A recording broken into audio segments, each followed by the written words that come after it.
नमस्कार, स्वागत है आपका इस ऑनलाइन क्लास प्लेटफॉर्म पर, जहां बहुत सारी चीज़ें आपको सीखने को मिलती हैं और भी मिलेगी। साथ में हम बात करते हैं कि कल जो लास्ट डे था में हमने एक टेस्ट लिया था, लाइव टेस्ट फर्स्ट। बहुत सारे स्टूडेंट्स ने उसमें पार्टिसिपेट किया। मुझे बहुत ज़्यादा खुशी है कि आप लोगों का ये रेस्पॉन्स लॉकडाउन में घर बैठे हुए मिला, जबकि बहुत सारे स्टूडेंट तो अभी ये सोच रहे हैं कि अभी तो पूरा साल पड़ा है। फिर भी कुछ बच्चे जिनमें से बहुत अच्छा रिप्लाई दिया, कुछ का थोड़ा बहुत गलत भी आया, लेकिन उनको निराश होने की ज़रूरत नहीं है। आप लोगों ने उस टाइम पे शुरुआत की है जब आप एक बहुत बड़े रास्ते को तय कर एक अपनी मंजिल पे पहुंच सकते हो। तो सीधी सी बात है, अगर आपने अभी से शुरुआत की है तो डेफिनेटली आप अपने अच्छे लेवल तक पहुंच जाओगे। हो सकता है आपके क्वेश्चंस के आंसर गलत हो सकता है कि मैंने टाइम भी कम दिया हो सकता है कि किसी कारणवश आप पढ़ नहीं पाए हो पूरी तरीके से, हो सकता है कि जो चीज़ें, कुछ क्वेश्चन ऐसे थे जो सिलेबस में मैंने जो अपने नोट्स लिखवाए थे उसमें नहीं थे, उसके बाहर मैंने क्वेश्चन उसके बेस पे दिए थे, तो वो ज़्यादा एनालिसिस नहीं हो सका हो। लेकिन अगर इस तरीके से आप उन क्वेश्चंस को रिपीट करते हो, उन क्वेश्चंस को स्टडी करते हो, उन क्वेश्चन को अपन सॉल्व करते हैं, तो डेफिनेटली आपका जो टाइम भी है वो भी कम हो जाएगा सॉल्व करने का, और दूसरी बात आपको बहुत सारी नॉलेज वहां से मिलेगी।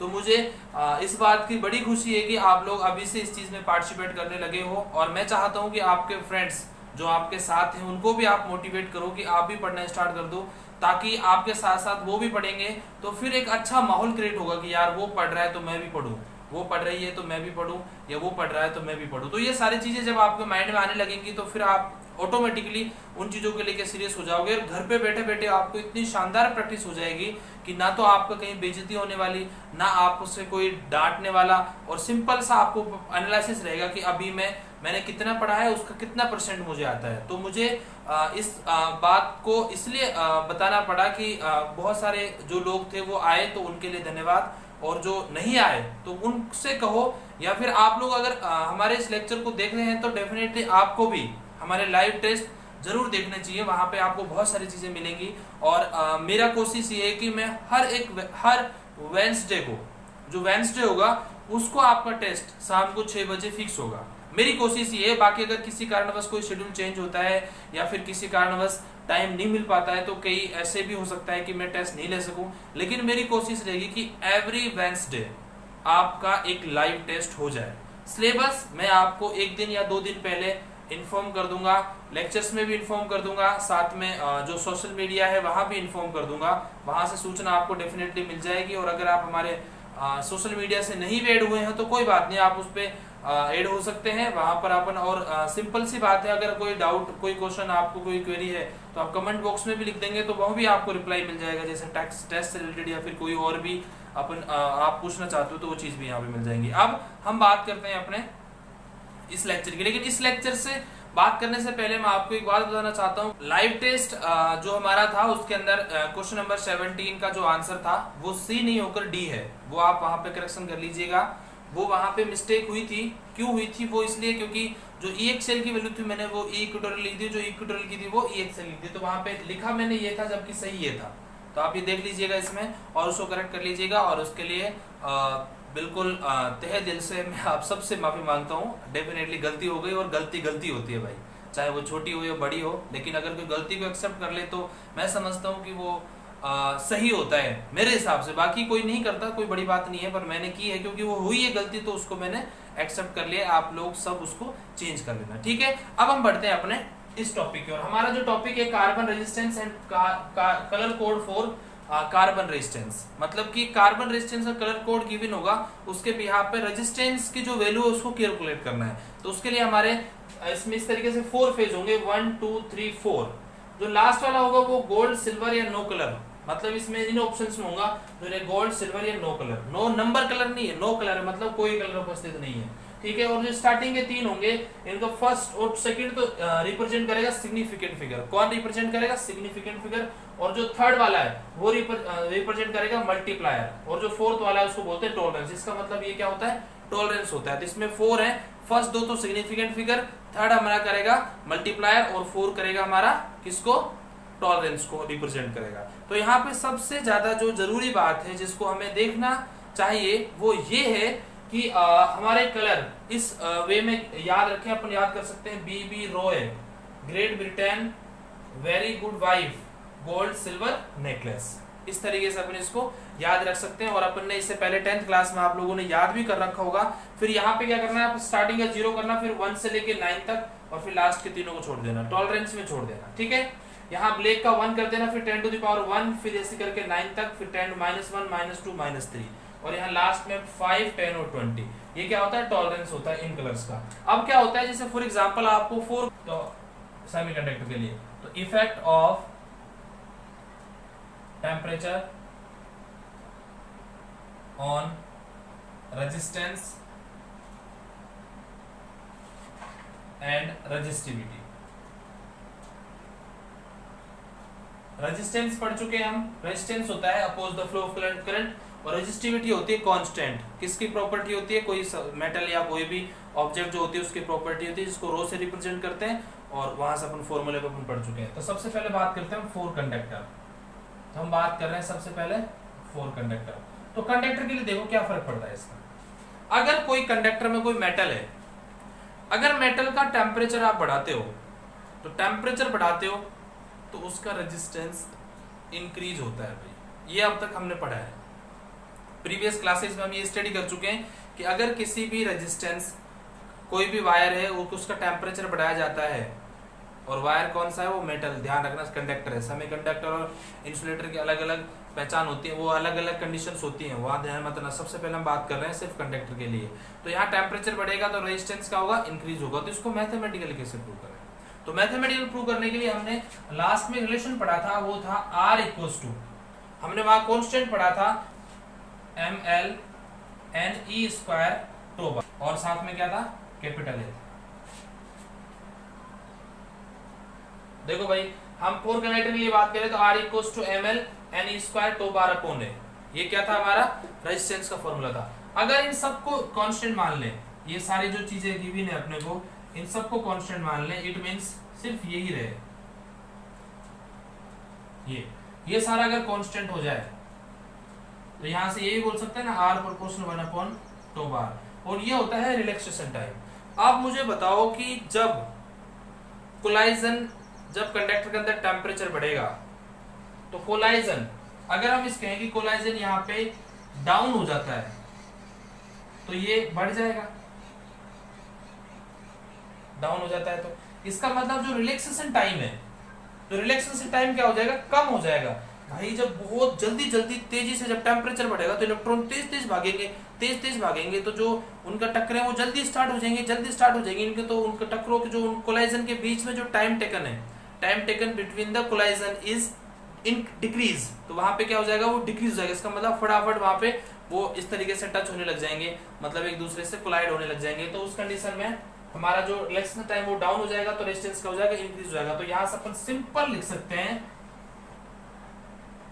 when increase the temperature of resistance, then relaxation time between collision will be decrease, that's why resistance of the conductor increase।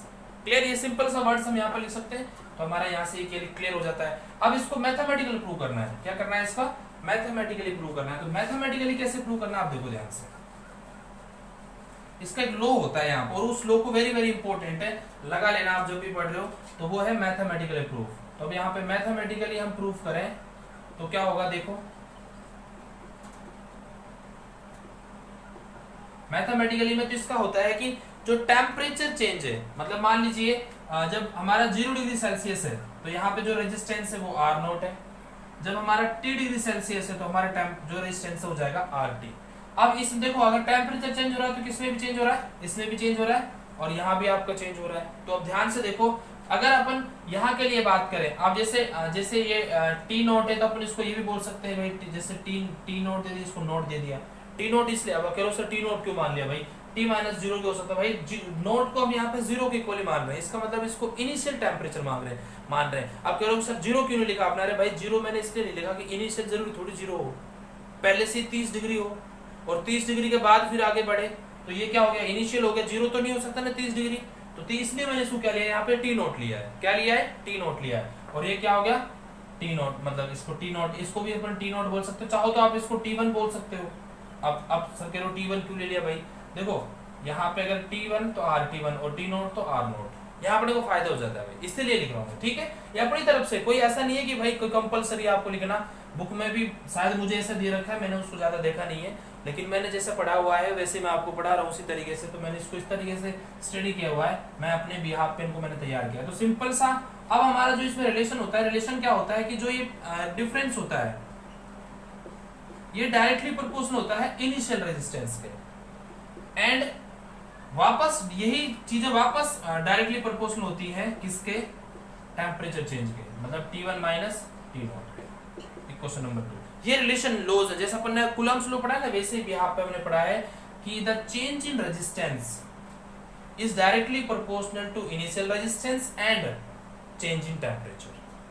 अगर यहाँ से डेफिनेशन आप बनाना चाहो तो लिख सकते हो the change in resistance is directly proportional to initial resistance and change in temperature. Clear? तो यहां से अगर हम दोनों से लिखें, यहां से लिख देना समीकरण 1 व 2 से, sorry English medium, equation first and second, तो क्या हो जाएगा? R T minus R naught equals to, अब यहाँ पे इक्वल्स टू की प्रोपोर्शनल और आर नोट और T1 माइनस टी नोट। और चाहो तो आप ये भी लिख सकते हो भाई T1 minus T note temperature change है, इसको अपन डेल टी भी तो लिख सकते हैं। तो यहां से क्या हो जाएगा? R T minus R naught proportional R naught और डेल टी। क्लियर? ये हो गया डेल टी। तो अब हम इसको आगे और बात करें तो सिंप्लीफाई, जब यहाँ पे प्रोपोर्शनल आएगा तो अल्फा आ जाएगा, यहाँ पे कोई कांस्टेंट आ जाएगा तो R T minus R naught equals to, और अब यहाँ पे प्रोपोर्शनल आ जाता है अल्फा और आर नोट डेल टी। ये अल्फा जो है ये है प्रोपोर्शनल कांस्टेंट,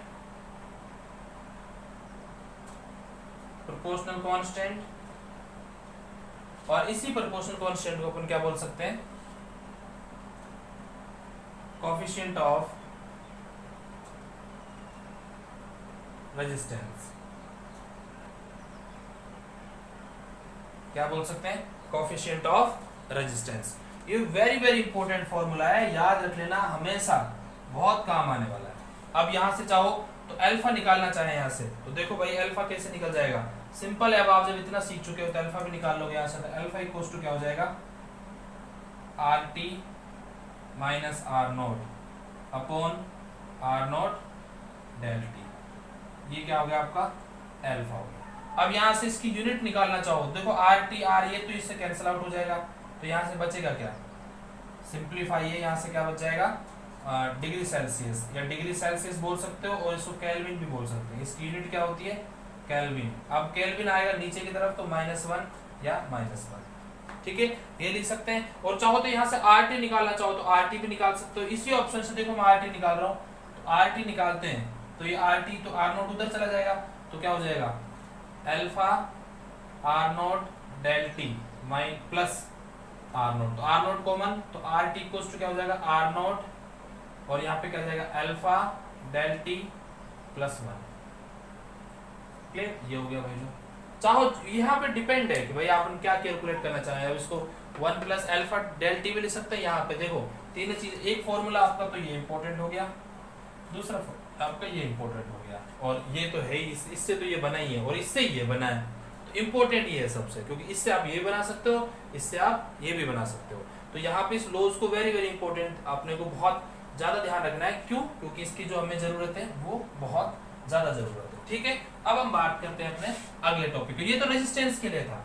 देखो रेजिस्टिविटी के लिए देख लो, यहाँ पे अपन देख रहे हैं यहाँ पे रेजिस्टेंस और रेजिस्टिविटी, तो ये तो रेजिस्टेंस के लिए हो गया। अब रेजिस्टिविटी देखो सिमिलरली, तो उसमें थोड़ा सा लिखना है अपने को। क्या लिखना है? देखो ध्यान से, मैं इसको हटा रहा हूँ यहाँ पे, और करना क्या है उसको डायरेक्ट लिख देना, उसमें ज्यादा अपने को परेशान होने की जरूरत ही नहीं है, उसमें सिंप्लीफाई कह देना। कैसे कहोगे? देखो टी नॉट पे रेजिस्टिविटी, T1 पे रेजिस्टिविटी, बस सिमिलर लिख देना। सिमिलरली यहाँ पे अपना ये फॉर्मूला है आर नोट की जगह del T minus del naught equals to alpha, और आर नोट की जगह क्या जाएगा? नोट और साथ में डेल टी। ये किसके लिए हो गया? आपके रेजिस्टिविटी। हम बात कर रहे थे यहाँ पे जो रेजिस्टिविटी और रेजिस्टेंस दोनों को हमने यहाँ पे सॉल्व कर दिया है और इनके अकॉर्डिंग हमारा रेजिस्टिविटी हो जाएगा। अब उसके बाद हमारे दो चीजें हैं, एक तो हमारा है इंसुलेटर और एक है सेमीकंडक्टर। इंसुलेटर और सेमीकंडक्टर में ध्यान देने वाली बात यह है कि दोनों के अंदर टेम्परेचर बढ़ाने पर रेजिस्टिविटी और रेजिस्टेंस डिक्रीज होता है। ये चीज इंपॉर्टेंट, बस ये ध्यान रखना है। अब इनको ज्यादा एक्सप्लेनेशन पढ़ेंगे हम चैप्टर नंबर 15 और 16 में। 15 और 16 में इन चीजों को हम स्टडी करेंगे वहां पर, क्योंकि वो चैप्टर अपना सेमीकंडक्टर है, तो वहां सेमीकंडक्टर को आप बहुत अच्छी तरीके से समझ पाओगे। और इंसुलेटर का तो कंडक्टिविटी होती नहीं, उसका तो बहुत ज्यादा टेम्परेचर बढ़ाओगे तो कोई मामूली कंडक्टिविटी होती है, तो उस चीज को अपन ज्यादा ध्यान नहीं देंगे, हमारे वहां से कोई क्वेश्चन आने वाला भी नहीं। ठीक है, तो हमारा ये इफेक्ट ऑफ टेम्परेचर हो गया। उसके बाद हमारा अगला टॉपिक जो है वो आता है कॉम्बिनेशन ऑफ रेजिस्टेंस। बहुत अच्छी तरीके से अपन पढ़ चुके हैं, बस थोड़ा सा फटाफट पढ़ाऊंगा, ध्यान से देखना। सबसे पहला हमारा है दो तरीके से रेजिस्टेंस कॉम्बिनेशन होता है, एक पैरेलल होता है, दूसरा क्या होता है? सीरीज होता है। पैरेलल में क्या होता है, सीरीज में क्या होता है, ध्यान से देखते रहना। तो हम सबसे पहले हम बात करें सीरीज कॉम्बिनेशन। और ये किसके अंदर है? Resistance combination. हमारा टॉपिक क्या है? Resistance combination. ठीक है, हम रेजिस्टेंस कॉम्बिनेशन की बात करें तो एक तो सीरीज हो गया और दूसरा हम साथ के साथ हम पढ़ लेंगे यहाँ पे पैरेलल कॉम्बिनेशन। ठीक है भाई, सिंपल देखो, सीरीज के अंदर क्या होता है कि जब दो रेजिस्टेंस को किस तरीके से लगा दे तो वो हो जाता है सीरीज। फर्स्ट रेजिस्टेंस और सेकंड रेजिस्टेंस, फर्स्ट रेजिस्टेंस का सेकंड एंड और सेकंड रेजिस्टेंस का फर्स्ट एंड अगर एक साथ जुड़ा हुआ हो, एक साथ कनेक्ट हो, तो वो कौन सा कॉम्बिनेशन होता है? सीरीज कॉम्बिनेशन होता है। और यहाँ पे कौन सा हो गया? पैरेलल कॉम्बिनेशन होता है कि दोनों रेजिस्टेंसों की जो इस तरीके से जो सिचुएशन होती है, मतलब दोनों का जो एंड होता है किसी एक पॉइंट पर जुड़े हों, उनको क्या कहते हैं? Series combination. अब इनको समझने के लिए सबसे पहले इनको बैटरी से हम कनेक्ट करते हैं। ये अपना V हो गया, इसको भी हमने बैटरी से कनेक्ट कर लिया। अब कह रहे सर बैटरी से क्यों कनेक्ट कर रहे हो? क्योंकि भाई रेजिस्टेंस कॉम्बिनेशन कैलकुलेट कर, रेजिस्टेंस वर्क कब करता है? जब बैटरी जुड़ी हुई होती है। बैटरी नहीं जुड़ी हुई होगी, अगर बैटरी कनेक्ट नहीं होगी तो रेजिस्टेंस काम थोड़ी करेंगे। यहाँ पर भी बैटरी ऐड नहीं होगी तो रेजिस्टेंस काम थोड़ी करेंगे। तो सिंपली हम यहाँ से कह देंगे प्लस माइनस हो गया V, तो यहाँ पर V1 हो गया, यहाँ क्या होगा? V2। अगर इसका V है तो इसमें भी होगा, इसमें भी। सर आपने ऐसे कैसे कह दिया? भाई ध्यान रखना, अगर बैटरी के पैरेलल में जो भी कंटेंट लगाओगे उसके अंदर पोटेंशियल बैटरी के पोटेंशियल के इक्वल होगा, ये अपने को याद रखना है। ठीक है, उसके अलावा करंट सीरीज में सेम होती है। अब यहाँ पे I है तो इसके लिए भी I है, यहाँ अलग अलग होगी। अगर यहाँ I1 है, यहाँ क्या हो जाएगी? I2 हो जाएगी। हमें यहाँ ओम्स लॉ का यूज करना है। सिंपल हमारा होता है V = IR, ये हम पढ़ चुके हैं। तो यहाँ पे इसके लिए क्या हो जाएगा? V1 के लिए V1 = क्या हो जाएगा? IR1 और V2 क्या हो जाएगा? IR2। Equation number 2। Now total potential, और ये पोटेंशियल को वोल्टेज भी बोलते हैं भाई। Total voltage V = V1 + V2। V की वैल्यू रखो फटाफट, V = V1 की वैल्यू रखो, IR1 + IR2। अब यहाँ से अगर कॉमन ले तो I कॉमन, R1 + R2, इसको हटाओ यहाँ से तो क्या हो जाएगा? V/I = R1 + R2। और ये किसका बराबर होता है? R के इक्वल होता है। R = R1 + R2। ये कह दो सर आपने ये कैसे कर दिया? भाई यहाँ से देख लेना। ठीक है, ये हो गया R1 = R। अगर 4 एंड रेजिस्टेंस तो क्या हो जाएगा? R = R1 + R2 + dash dash dash plus Rn। तो यहाँ पे क्या हो जाता है? 4 एंड रेजिस्टेंस के लिए। ठीक है, अब सिंपलीफाई, जैसे हमने ये किया है वैसे फटाफट तैयार करेंगे। दोनों में बहुत ही सिंपल है, आप सब समझदार हो, आप इन चीजों को बहुत अच्छी तरीके से जानते भी ऑलरेडी। तो यहाँ पे बात करें वही V = IR, equation first they देना। उसके बाद यहाँ पे बात करें तो यहाँ पे अलग अलग पोटेंशियल करंट अलग अलग है, तो I1 = क्या हो जाएगा? देखो भाई I का फॉर्मूला यहाँ से देखें तो क्या हो जाएगा? V/R1, तो V/R1 V दोनों में सेम है।